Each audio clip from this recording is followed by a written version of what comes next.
जय हिंद। Welcome to Hindustani classes channel. दोस्तों आप सभी का स्वागत है इस वीडियो में। क्लास 10th वालों के लिए वेरी इंपॉर्टेंट वीडियो आ चुके हैं दोस्तों। देखिए हिंदी का हमारा वायरल मॉडल पेपर मिल गया है दोस्तों। देखिए हिंदी का है दोस्तों। देखिए कक्षा 10 वालों के लिए वेरी इंपॉर्टेंट दोस्तों। देखिए आप लोगों को ऐसा ही पेपर बोर्ड एग्जाम में देखने के लिए मिलेगा 2025 में। देखिए पूर्णांक हमारा 70 का रहता है। आप सभी लोगों को पता है पूर्णांक हमारा 70 का रहता है दोस्तों। देखिए समय हमारा 3 घंटे 15 मिनट हमारा समय रहता है। 15 मिनट इसमें नहीं लिखा है, 15 मिनट परीक्षार्थियों को प्रश्न पत्र पढ़ने के लिए होता है। मतलब पेपर पढ़ने के लिए आप लोगों को निर्धारित समय मिलेगा 15 मिनट दोस्तों। तो आप लोगों को उसको पढ़ लेना है। उसके बाद देखिए ये बहुविकल्पी प्रश्न, बहुविकल्पी प्रश्न हमारे होंगे 20 नंबर के। देखिए दोस्तों 20 नंबर के हमारे बहुविकल्पी होंगे और 50 नंबर हमारे वर्णनात्मक प्रश्न होंगे जिसको आप लोगों को कॉपी में लिखना होगा। तो चलिए शुरू करते हैं। देखिए सबसे पहले आप लोग निर्देशांक को पढ़ लेना है। यहीं पे आप लोगों को इसको करने का वो मिल जाएगा। देखिए सही उत्तर विकल्प चुनकर निम्नलिखित प्रश्नों के उत्तर दीजिए। तो आप लोग देखिए इसको, चलिए शुरू करते हैं। देखिए पहला क्वेश्चन हमारा क्या है दोस्तों। देखिए पहला क्वेश्चन हमारा निम्नलिखित कथनों में से कोई एक कथन सही है, उसे पहचान कर लिखिए। इसमें से कोई एक सही है दोस्तों, आप लोगों को पहचानना है और लिखना है। तो चलिए कैसे करना है देखिए मैं बताता हूँ आप लोगों को। तो देखिए राम वृक्ष बेनीपुरी सरस्वती पत्रिका के संपादक थे, नहीं थे, ये गलत है। डॉक्टर हजारी प्रसाद द्विवेदी हिंदी के प्रसिद्ध आलोचक थे, यह है गलत। उसके बाद रानी केतकी की कहानी महादेवी वर्मा की है, ये भी गलत है। स्कंदगुप्त डॉक्टर राम कुमार वर्मा की रचना, गलत है। इसमें से शायद ये सही हो जाएगा बी नंबर। कौन सा? डॉक्टर हजारी प्रसाद द्विवेदी आलोचक थे, ये वाला शायद सही है मेरे हिसाब से। अगर गलत है तो आप लोग कमेंट करके बताइए कौन सही है। आप लोग कमेंट करके बताइए। देखिए उसके रानी केतकी की कहानी तो इंशाल्लाह खान की थी, आप लोगों को पता ही, मैं कई बार बता भी चुका हूँ। देखिए दोस्तों तो इसमें देखिए हमारा शायद बी नंबर ऑप्शन सही है। आप लोग कमेंट करके बताइए अगर गलत है तो।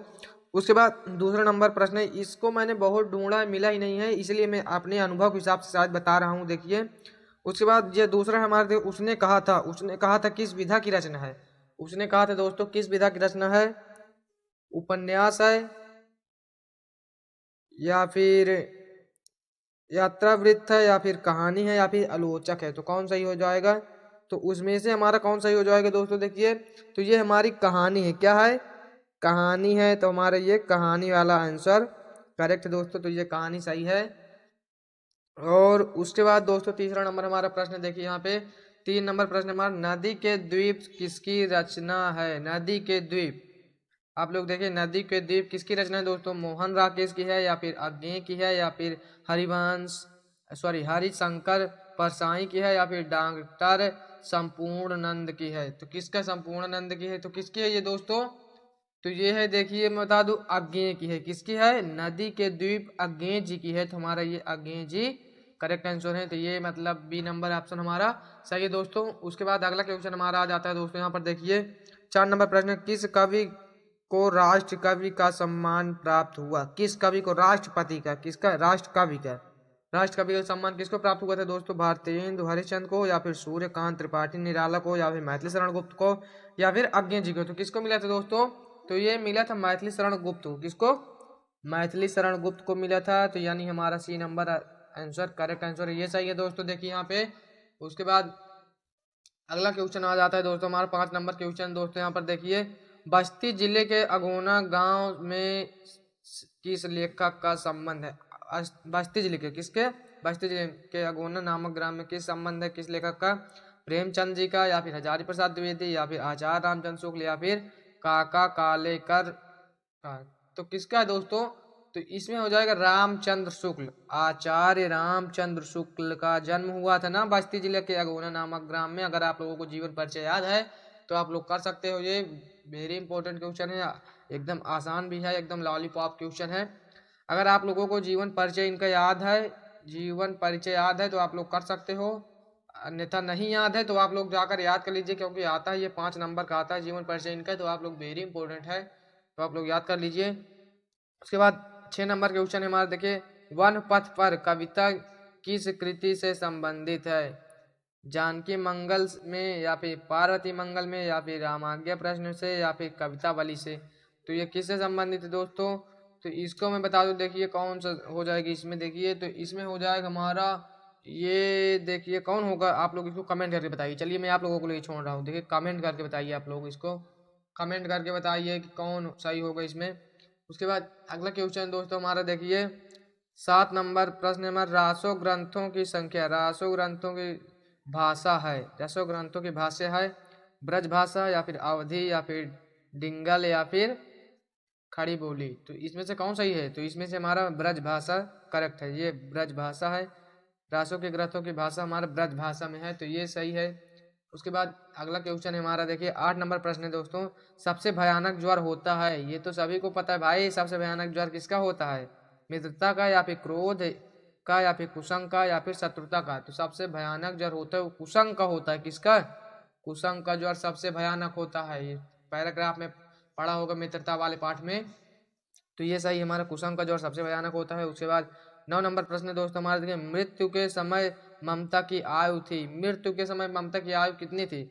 60 वर्ष या फिर 65 या फिर 70 या फिर 80 वर्ष? तो कितनी थी मृत्यु के समय? मेरे शायद तो 70 वर्ष थी। कितने वर्ष? 70 वर्ष थी। तो अगर सही है ये वाला शायद।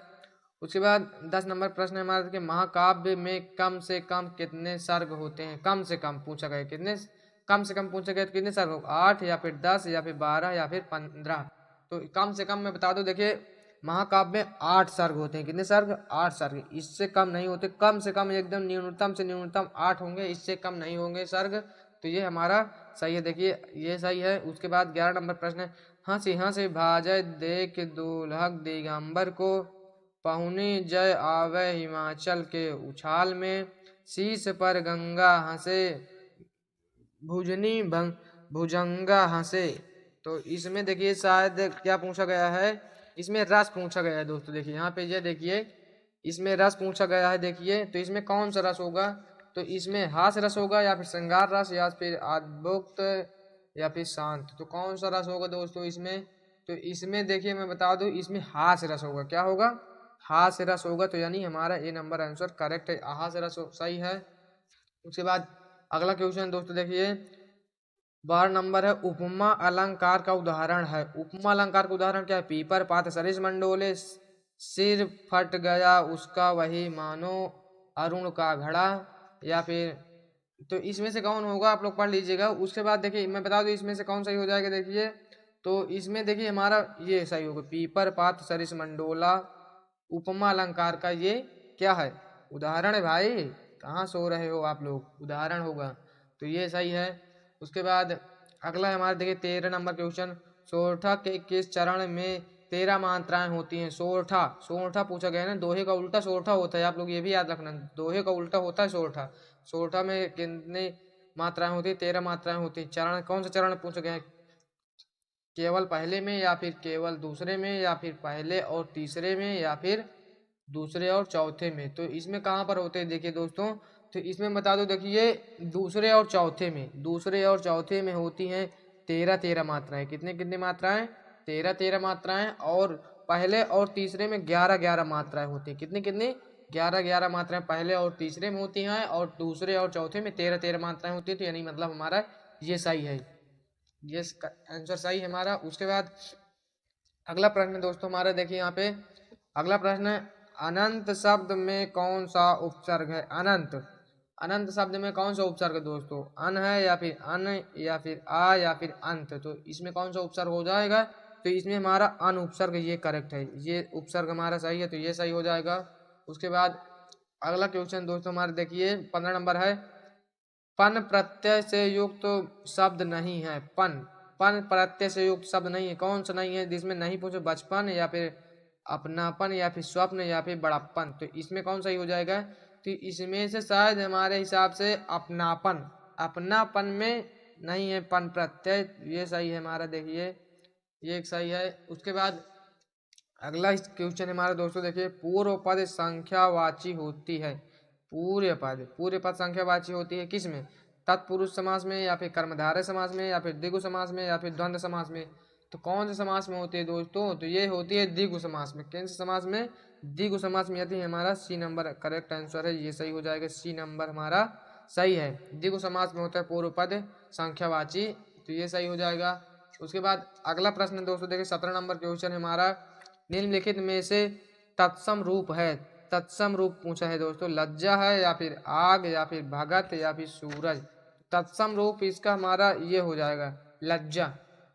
लज्जा जो है ये हमारा तत्सम रूप है दोस्तों, ये सही हो जाएगा। उसके बाद अगला क्वेश्चन दोस्तों यहाँ पर देखिए 18 नंबर, पानी में मछली तैर रही थी रेखांकित का पर्यायवाची है। मछली का पर्यायवाची पूछा है दोस्तों, देखिए अंडरलाइन कर दिया तो मतलब मछली को आप लोगों को बताना है। तो मछली का पर्यायवाची क्या होगी? मीन। आप लोग ऐसे क्वेश्चन में आप लोग कंफ्यूज मत होना, देखिए मीन होगा या फिर कुसुम या फिर वपु या फिर सुता, तो क्या हो जाएगा? तो मीन होगा हमारा, क्या होगा? मीन हमारा जो होगा वो मछली का पर्यायवाची है, तो हमारा ये करेक्ट आंसर हो जाएगा मीन। उसके बाद अगला क्वेश्चन दोस्तों हमारा देखिए 19 नंबर क्वेश्चन है दोस्तों, अन्वेषम का संधि विच्छेद। अन्वेषम का संधि विच्छेद क्या होगा? अनुधन वेशम या फिर अन्वेधन क्षणम या फिर अनुधन एषणम या फिर अनधन ईषणम। तो क्या सही हो जाएगा दोस्तों? तो इसमें हमारा देखिए कौन सही हो जाएगा? इसमें हमारा ये सही है दोस्तों, देखिए अनुधन एषणम, तो ये सही है, ये करेक्ट आंसर है, तो ये सही हो जाएगा। उसके बाद अगला क्वेश्चन दोस्तों हमारा देखिए यहाँ पे 20 नंबर है, मधुना में विभक्ति और वचन है। मधुना, मधुना में विभक्ति और वचन क्या है? प्रथम एक वचन, द्वितीय द्विवचन, पंचमी एक वचन, द्वितीय बहुवचन। तो इसमें से कौन सा सही है दोस्तों? तो इसमें से पंचमी विभक्ति एक वचन हमारा ये करेक्ट आंसर है, तो ये सही हो जाएगा। देखिए तो आप लोग कर लेना, अगर आप लोग इतना कर लोगे तो आप लोगों को 20 नंबर आप लोगों को यहाँ पे मिल जाएगा MCQ क्वेश्चन में। उसके बाद आ जाता है हमारा देखिए खंडबा। खंडबा आता है ये दोस्तों हमारा 50 नंबर का होता है दोस्तों, और एकदम लॉलीपॉप क्वेश्चन पूछे जाएंगे इसमें। देखिए तो पहला क्वेश्चन हमारा देखिए दोस्तों क्या है, निम्नलिखित गद्यांशों में से किसी एक पर आधारित प्रश्नों के उत्तर दीजिए। ये हमारा 6 अंक का है, देखिए 6 अंक का है ये दोस्तों। तो आप लोगों को इसको पैराग्राफ को पूरा पढ़ना है और आप लोगों को उत्तर दे देना है इसी में से पढ़कर। देखिए विश्वास पात्र मित्र से बड़ी रक्षा रहती है, जिसे रेखा मित्र मिल जाए उसे समझाना चाहिए कि सजाना मिल गया। तो ये कौन से पाठ का है दोस्तों? तो ये मित्रता पाठ का है, मैं बता दूं, देखिए मित्रता पाठ का है। तो आप लोग इसमें देखिए क्वेश्चन क्या क्या पूछ रहा है, ये क्वेश्चन करते हैं दोस्तों। तो क्वेश्चन हमारा देखिए क्या है, इसमें 6 नंबर के क्वेश्चन होंगे तो 2-2 नंबर के सभी होंगे। 3 क्वेश्चन है तो 3 में से 2-2 नंबर के होंगे। तो पहला में संदर्भ पूछा गया, संदर्भ आप लोग लिख दीजिए मित्रता पाठ के लेखक का नाम और पाठ का नाम लिख देना है, आप लोगों को संदर्भ 2 नंबर यहाँ पे मिल जाएगा। उसके बाद रेखांकित अंश की व्याख्या, पैराग्राफ को पढ़ के आप लोग को कर देना है व्याख्या, आप लोग को यहाँ पे नंबर मिल जाएगा 2 नंबर। उसके बाद हमारा आ जाता है एक लेखक ने सच्चे मित्र के तुलना किससे की है। तो आप लोगों को उत्तर दे देना है अपने हिसाब से, तो ये सही हो जाएगा। आप लोगों को 6 नंबर यहाँ पे मिल जाएगा। अगर ये नहीं आता तो अथवा में करना चाहते तो अथवा में कर लीजिए। ये दूसरा है, देखिए इसमें भी 2-2 नंबर के क्वेश्चन पूछे जाएंगे, तो आप लोगों को कर लेना है। देखिए ये भी हमारा 6 ही नंबर का होगा, तो जिसको भी आप लोगों को करना चाहते कर लीजिए। उसके बाद दूसरा हमारा आ जाता है दोस्तों, देखिए यहाँ पे दूसरा, निम्नलिखित पद्यांशों में से किसी एक पर आधारित प्रश्नों के उत्तर दीजिए। ये भी हमारा 6 नंबर का है, देखिए यहाँ पे 6 नंबर की ये भी है। तो आप लोगों को कर लेना है जिसको भी तैयार करना है। अथवा में करना चाहते तो अथवा में यहाँ पे है, देखिए ये अथवा है। चढ़ चेतक तलवार उठा रखता था भूतल पानी को, राणा प्रताप सिर काट काट कर करता सफल जवानी को, सेना नायक राणा के भी रण देख देख कर चाह भरे मेवाड़ सिपाही, यहाँ पे होना चाहिए, देखिए गलत लिखा, मेवाड़ सिपाही लड़ते थे दूने तिगुने उत्साह भरे। तो ये किस पाठ का है दोस्तों? ये हल्दी घाटी का है। देखिए किसका है? हल्दी घाटी का है। ये हल्दी घाटी के कौन लेखक है, मतलब कवि कौन है? श्याम नारायण है। कौन है? श्याम नारायण। तो आप लोगों को कर लीजिए। संदर्भ आप लोगों को पूछा जाएगा, ये देखिए महाराणा प्रताप किसके विरुद्ध युद्ध कर रहे थे, क्वेश्चन पूछा गया है, आप लोगों को कर लेना है। ये भी हमारा 6 नंबर का आएगा। तो उसके बाद अगला क्वेश्चन हमारा आ जाता है दोस्तों, देखिए 3 नंबर प्रश्न, निम्नलिखित लेखकों में से किसी एक लेखक का जीवन परिचय दीजिए और उसकी 2 प्रमुख रचनाओं का नाम लिखिए। ये हमारा 5 नंबर का है दोस्तों। एक जीवन परिचय लिखना है आप लोगों को और 5 नंबर का आया है। देखिए तो किसका किसका लिखना है? जयशंकर प्रसाद जी का, आचार्य रामचंद्र शुक्ल का, मैंने पहले भी बताया कि आचार्य रामचंद्र शुक्ल जी का परिचय आता है, और डॉक्टर राजेंद्र प्रसाद जी का। आप लोगों को तीनों को तैयार कर लेना है। डिस्क्रिप्शन लिंक है, आप लोग वहां जाकर वीडियो को देख सकते हैं। एकदम आसान भाषा मैंने बताया है, आप लोगों को याद हो जाएगा एक ही बार में। उसके बाद ख नंबर में आता है निम्नलिखित कवियों में से किसी एक कवि का जीवन परिचय दीजिए। ये हमारा देखिए 6 नंबर का आ गया भाई, ये 5 का है और ये 6 नंबर का है। देखिए तो इसमें से एक करना है। देखिए किसको करना है, सूरदास जी का, सुमित्रानंदन पंत का, या फिर गोस्वामी तुलसीदास जी का। जिनका भी आप लोगों को तैयार करना है डिस्क्रिप्शन में लिंक है, आप लोग वहां जाकर देख लीजिए वीडियो को।